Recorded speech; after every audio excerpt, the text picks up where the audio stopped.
এগুলো ক্যাস্ট্রল, এখানে proud by Castrol, আর এদিকে গরিলা, শুধু রয়্যাল এনফিল্ড ভর্তি।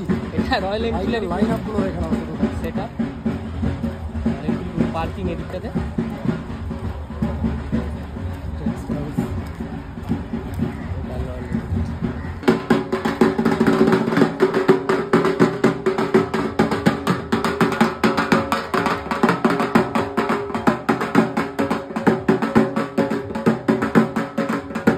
আপনারা গাজিবোর নিচে একটু কাইন্ডলি বসে পড়ুন। যদিও যারা রাইডার্স রয়েছেন তাদের কাছে গরমটা কোনো ফ্যাক্টর নয়। শুরু করবো আমাদের অনুষ্ঠান ঠিক 5 মিনিটের মধ্যে। আপনাদের হাতে অলরেডি পৌঁছে গেছে। So this is done by all by the riders of riders committee of Bengal. একবার জোরে হাততালি হয়ে যাক রাইডার্স কমিটি অফ বেঙ্গলের জন্য, একবার জোরে হাততালি হয়ে যাক। আজকে দুজন পিলারকে এখন ডাকতে চলেছি। অবভিয়াসলি যাদের ছাড়া হয়তো আমরা এই গোটা ইভেন্টটা করতে পারতাম না, বা হয়তো এই একটা প্রোগ্রাম মানে সবাই একসাথে এসে এক জায়গায় আড্ডা মারা, আনন্দ করা, এটার জন্যই যে কোনো ধরনের ইভেন্ট, নাম যেটাই হোক না কেন, কজ যেটাই হোক না কেন, মূল উদ্দেশ্য একে অপরের সাথে দেখা করা, কাজের ফাঁকে একটু আড্ডা দেওয়া। সো আমি আজকে স্পেশালি এই ইভেন্টটার ব্যাপারে একটু সবাইকে ছোট করে ব্রিফ করে দিই। অনেকটাই কুণাল বলেছে, আর কেন এই ইভেন্টটা বাকি সেই সমস্তগুলো বলি। সো দেখো, দুর্গা পুজো মানে আমাদের বাঙালিদের কাছে একটা ইমোশন, আর এই ইমোশনের সাথে জড়িয়ে আমরা দুর্গা পুজোটা ছুটিয়ে উপভোগ করি।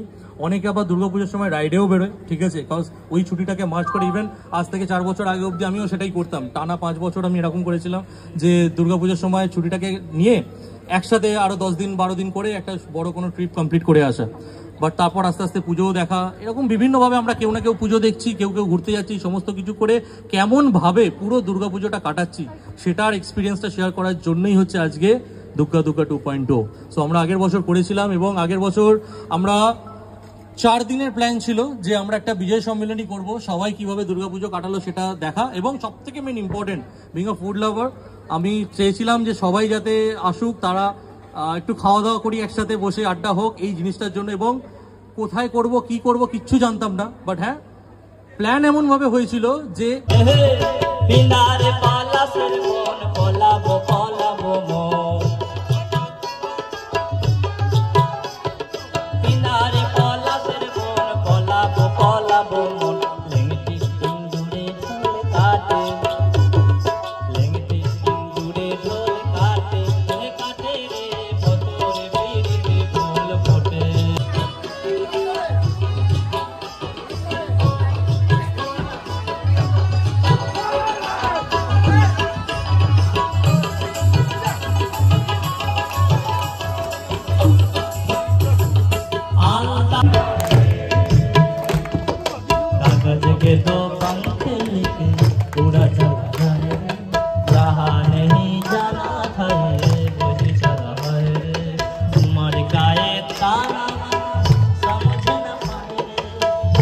पे जो